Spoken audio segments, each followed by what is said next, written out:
Okay, the latest on the trade war this week is that President Trump of the United States claiming that there has been no progress in the trade talks with China has proposed to impose 25% tariff on $200 billion of Chinese imports to the United States, or China imports into the United States, $200 billion. Of course, China does not take this sitting down. Siyempre, hindi basta-basta pinapayagan ito ng China na walang sagot. And China has promised to give tit for tat. Today, we will try to understand why China is very confident and why I also, after analyzing and reading so many materials about the situation of both countries in this trade war and the world in general, conclude that America has no way to win and Trump will eventually seek some compromise, face-saving a way out while claiming credit for helping boost the American economy while restoring some trade balance. But first, let's look at the Chinese view of this situation. From Yong Wang. Yong Wang is a professor at the School of International Studies at Peking University and a fellow at the Center for China and Globalization, a private think tank based in Beijing. I also have my group, the think tank that's called the Philippine BRICS. Now we have to add the letter T to our name because Turkey is joining, Philippine BRICS Strategic Studies. But let us look at this view of Yong Wang, Mr. Yong Wang, a scholar. The title, this article that came out in the LA Times is entitled The Chinese View, 10 Truths About the U.S.-China Trade Relations. It is for your understanding that I reproduce this and point out the important portions. The first truth about the U.S.-China situation, trade situation, is that although China, as a developing country, has higher tariff on U.S. goods than the U.S. does on Chinese goods, its tariffs are still lower than those of many other developing countries, including India.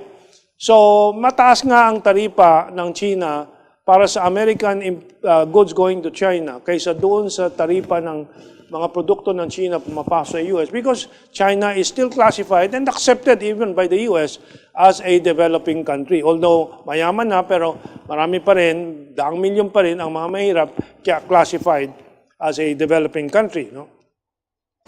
Pero mas mababa ang mga taripa ng China kaysa sa India at iba pa para dito sa mga produkto ng Estados Unidos.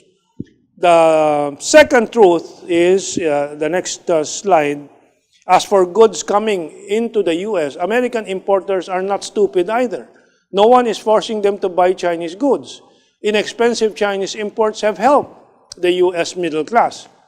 So, wala namang pumipilit sa Estados Unidos at mga Amerikano na bumiling mga produktong Chino. Pero talagang mas mura. At yan ay tulad din sa Pilipinas, mga mahihirap, nakakabili ng colored TV, flat TV, DVD players, dati DVD players, ngayon meron pang gumagamit ng DVD, and so on. Cellphones na mura galing sa China. Otherwise, kung aasahan lang natin mga produkto sa US at Japan, sobrang mahal. So ganyan din sa Estados Unidos. Kaya wag sabihin ng mga Amerikano na nagsasamantala ang China sa Estados Unidos. More truths from Mr. Yong Wang. Number 3, it isn't Chinese barriers, but U.S. export controls that limit the American advantage. Kasi maraming export controls ang U.S. sa kanilang produktong mataas ang technological content at iba pa, na maraming gustong bilhin ng China na ayaw ibenta ng Estados Unidos. Kaya bakit aangal ang Estados Unidos? Sila ang gumagawa ng problema nila, sabi nitong Chinese scholar. Number 4, same image. No? Trade deficit numbers can be deceiving. Yung sasabihin na 600 billion ang ini-import ng US at China, yung China 150 billion lang, nakakalin lang po yun dahil statistics lang po yan. kailangan tingnan yung detalye ng statistics. So basahin po natin ito. Take the Apple iPhone. Chinese workers and factories receive only 5% of the value. 5% lang ng buong halaga ng iPhone na ine-export ng China to the US. 5% lang ang naiiwan sa China. Ano ang kinikita ng China? Mainly the labor cost. While Apple's design, brand, and marketing account for 60% of its value. An iPhone estimated factory cost of $240 nandun po sa green part, no? Let's just keep that on. Exaggerates the value of China's exports to the US because the Chinese keep less than $9 per phone. So doon sa $240 ng halaga ng factory cost ng iPhone na i-export ng China, $9 lang per phone ang naiiwan sa China. Kaya nakaka-distort po yung statistic kung hindi tingnan yung detalye. When American protectionists talk about the trade deficit, they deliberately ignore, number 5 doon, no? US surplus in the service trade. Malaki po ang negosyo at export, in quotes, ng US dyan sa travel, education, banking, insurance, and royalty na binabayad ng China. In 2017, that imbalance was $54.1 billion. Yung mas malaking benta ng Estados Unidos dyan sa edukasyon, travel, and so on. No? Ganyan po kakalaki ang halaga, $54.1 billion. And tumataas po yan. It has risen steeply for a decade. And susunod po, number 6, 7, 8, na mga katotohanan na hindi naunawa ng marami at hindi nilalabas ng Western media. Another thing protectionists deliberately ignore is that the sales of U.S. companies in China have surpassed 500 billion per annum. Ano po itong binebenta ng U.S. companies sa loob ng China? Halimbawa, Starbucks. Kung hindi ako nagkakamali, ilang libo, 2,000 ba ang outlets po ng Starbucks sa China? Alam naman natin, isang basong kape kung gaano kalaking tubo doon. Ano? Okay. Yung General Motors, 16% ng kanilang production ay binebenta sa loob ng China. Ilang daang libo kung hindi milyon na kotse yun. Starbucks, iPhone, yung binebenta sa loob ng China, McDonald's, daan-daan kung hindi libo ang mga outlets sa China. Kaya walang imbalance actually. Number 7, as for intellectual property, Trump constantly accuses China of stealing U.S. technology.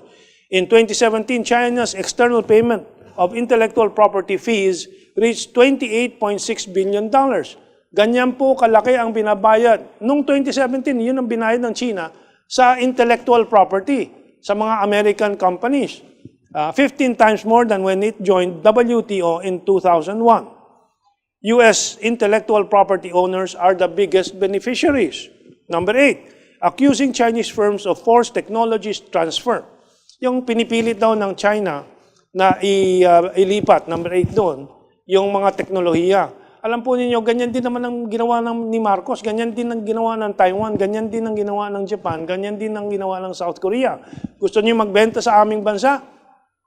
Sige, joint venture tayo, tapos mag-technology transfer kayo, ilipat nyo sa amin ng teknolohiya, makaraan ng 5-10 taon, kami na, kaya namin gawin. So, hindi po bago yan. So, yung mga negative propaganda ni Trump, wag natin pong basta-basta tanggapin. Okay, number 9 and number 10. President Trump wants to stop Made in China 2025. That's the next image, no? The state-subsidized plan to modernize Chinese industries, and he charges China with state capitalism. However, Chinese subsidies are not out of line with WTO regulation. Kasama po yan at tanggap po ng WTO yan. And sa totoo lang, ang Estados Unidos, hindi nga binanggit dito, ang lakas po ng subsidy nila sa agrikultura at iba pa.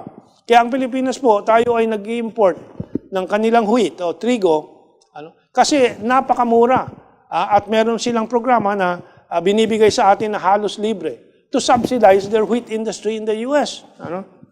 Number 10, China's trade practices are generally in compliance with WTO rules. So, yan po from the point of view ng China.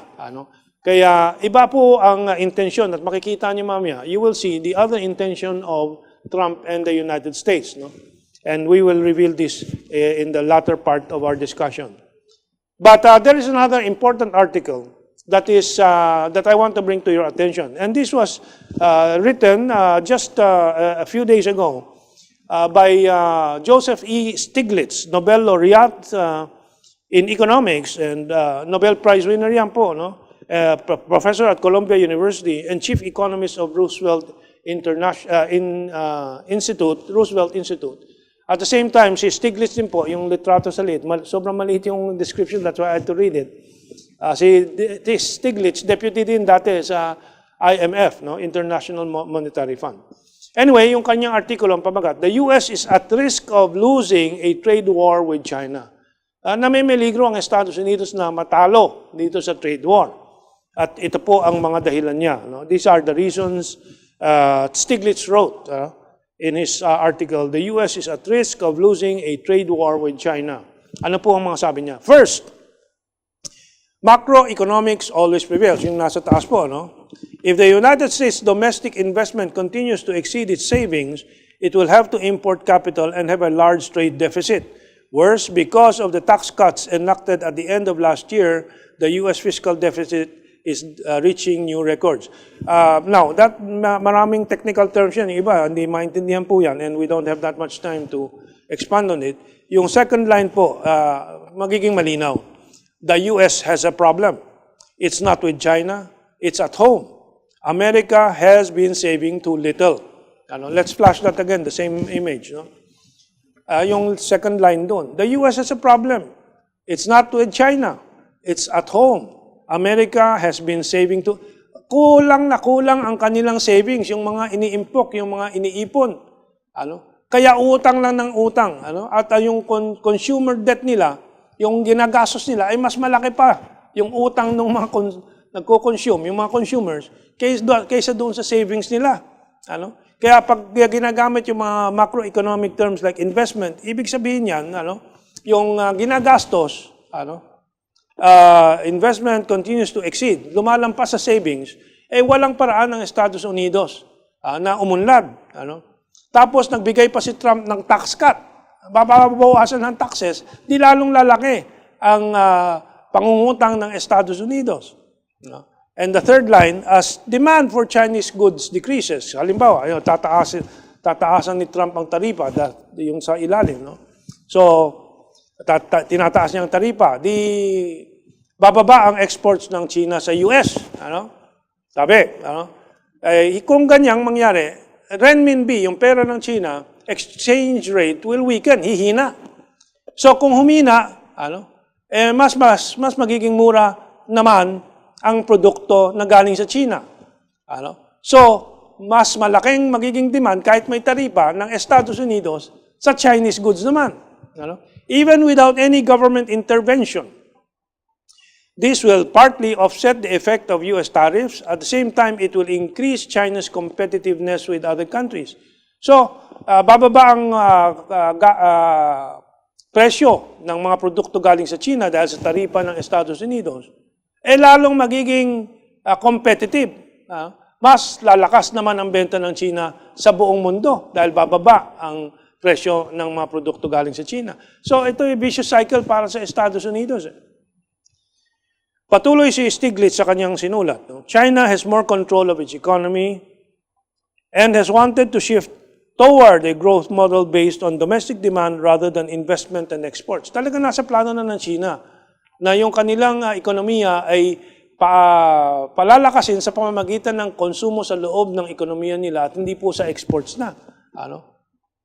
So, lumilikha sila ng mas malakas na demand, pangangailangan sa loob ng ekonomiya nila, dinadagdagan nila ang pera na hawak ng tao, nagpo-promote sila ng retail marketing hanggang sa mga bukid at iba pa para bumili ang mga Chino, mas maraming pera sa bulsa, mas marami bibilin, di aandar ang mga pabrika at empleo, madadagdagan, na habang bumabawas ang export. So, hindi problema sa China yan. No country could have then yung ibang mga dahilan, sabi ni Stiglitz na mga factors kung bakit malamang matatalo ang Estados Unidos. Yung second line niya doon sa last image. No country could have a more unqualified economic team than Trump's, and a majority of Americans are not behind the trade war, and public support will wane. Hihina ang suporta ng American public. Will wane even further as Americans realize they lose doubly from this war. Ang dalawang talo ng mga mamamayang Amerikano. Jobs will disappear, mababawasan ang trabaho sa kanila, not only because of China's retaliatory measures, but also because U.S. tariffs increase the price of U.S. exports and make them less competitive. So yung mga taripa ng Estados Unidos na ginagawa ni Trump, na 25%, 10%, dagdag na taripa, maraming kailangan ng Estados Unidos para sa mga pabrika nila, nagaling din sa labas, tulad ng bakal, asero, aluminum, tulad ng washing machine. Halimbawa, tuwan-tuwa kasi yung mga washing machine manufacturers sa Estados Unidos nung nag-impose siya ng 10% taripa sa mga imported washing machines galing sa China at ibang mga bansa. Nag-impose naman siya ng 25% tariff on steel and aluminum na kailangan ng mga washing machine manufacturers sa loob ng Estados Unidos. Di tumaas ang cost ng inputs ng Amerikano, so hindi na nila malaman.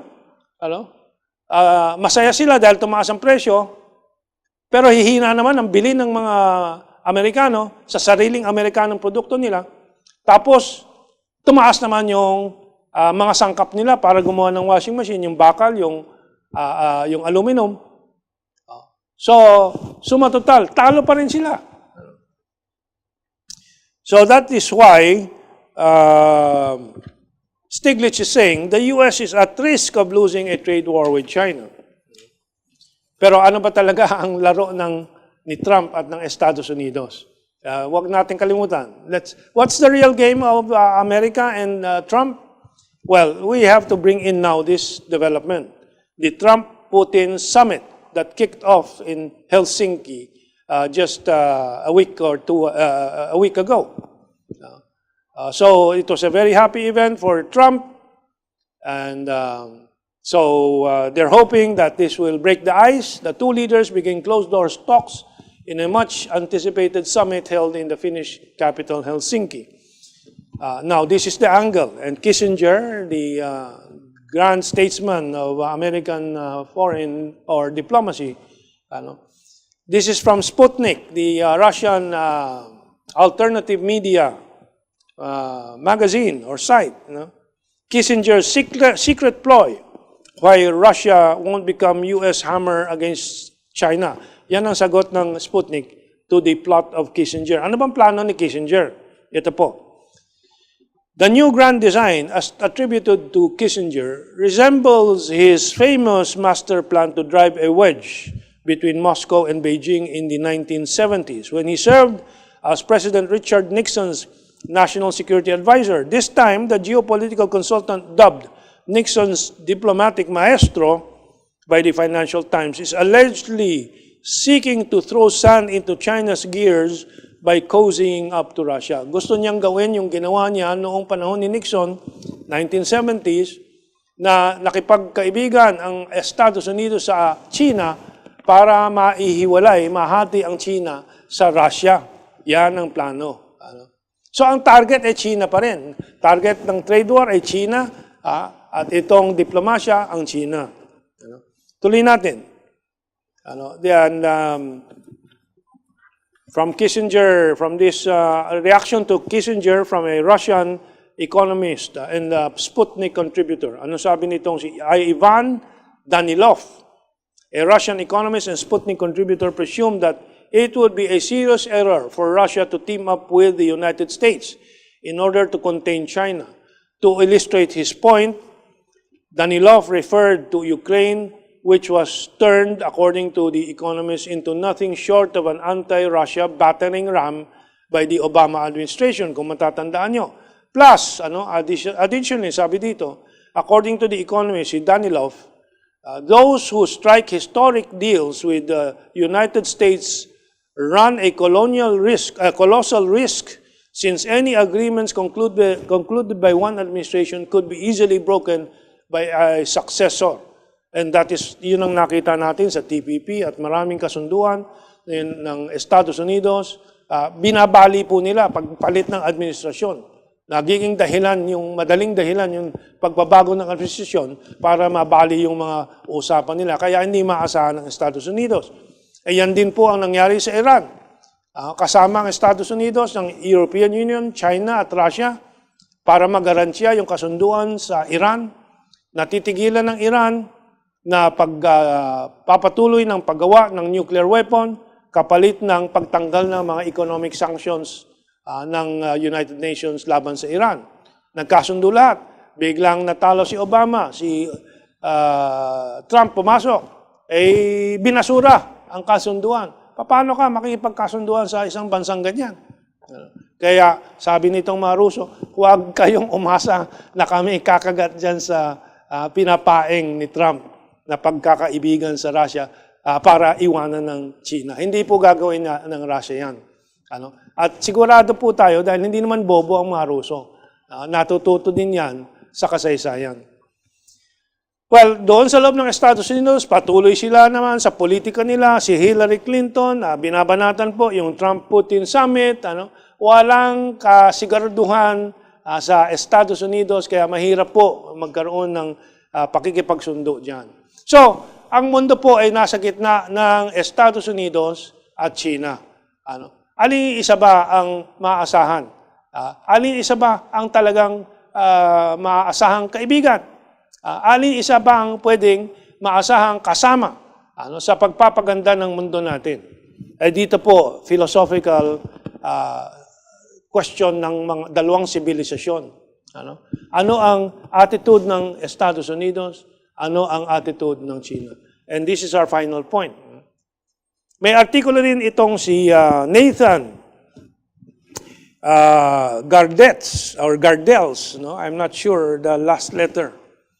Trump's America First meets China's Community of Common Destiny. Dalawang filosofiya po.